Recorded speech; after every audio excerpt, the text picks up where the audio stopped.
이 투자와 관련된 용어들이잖아요. 투자 관련해서는 저희가 뭐 손절을 하네, 익절을 하네, 뭐 다양한 말들을 사용하고 있는데 좀 코인 세계에서, 코인판에서 좀 어떤 용어들이 주로 사용되고 있을까요? 또 기본으로 오면 이제 코인 시장에서 나오는 용어는 다 주식 시장에서 나오는 거죠. 네. 주식 시장에서. 그래서 주식 시장에서는 지난번에 제가 설명을 드렸지만 대부분 5% 정도의 손절을 한다. 내가 순회를 보더라. 네, 주식에서 네. 대부분 뭐 3% 잡는 데도 있고 5% 잡는 데도 있다 그랬죠. 네. 내가 지금 오늘 100원에 샀는데 이게 떨어지면 나는 버려야 되는 거거든요. 왜냐하면 더 떨어지면 심각해지고 팔려고 해도 이제 계속 하한가를 맞게는 못 파니까 나는 어느 정도는 버틸 수 있지라고 하는 게 손절이에요. 손해를 보더라도 나는 결단을 내서 매도를 하겠다라고 하는 손절인 거죠. 근데 이 손절을 걸어놓으라고 말씀드렸어요. 그거를 뭐라고 표현했냐면 안전벨트. 우리가 안전벨트를 왜 매요? 그쵸. 많이 안 다치려고 그러는 거잖아요. 네. 그죠? 마찬가지로 많이 안 잃기 위해서 걸어놓는 게 손절가예요.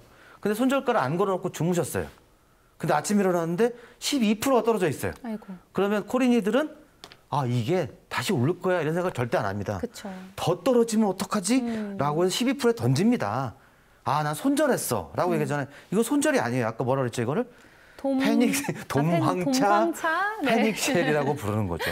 네. 이거 고수들은 이거 너무 좋아하는 겁니다. 오히려. 네, 감사합니다. 네. 이렇게 또 싼 가격에 제공해 주셔서 라고 하는 거죠. 네. 그다음에 익절은 또 뭐냐면 또 샀는데 막 올라가고 있어요. 근데 얘가 2%, 3% 가는데 네. 자꾸 또 여기서 자꾸 횡보를 해요. 또 자꾸 2.3%가 2.2%, 2.1% 돼요. 그러면 이게 떨어져서 다시 마이너스를 못하지? 그때 이제 파는 거예요.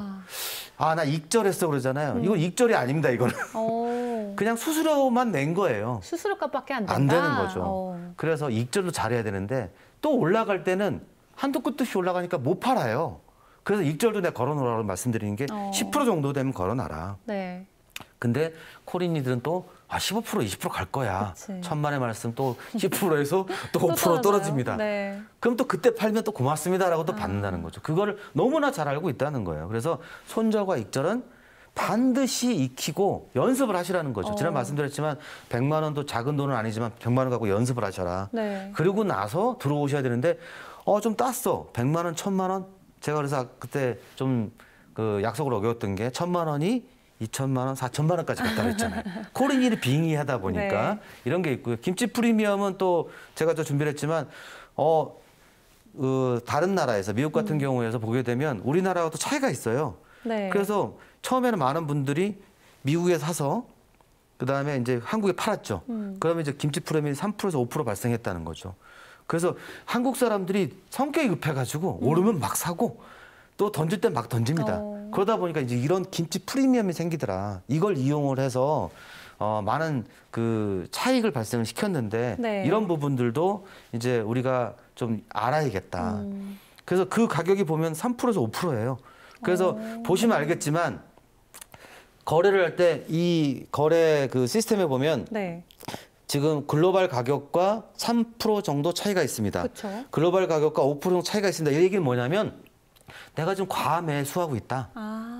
과매도하고 있다를 아시라고 하는 얘기를 드리는 거예요. 네.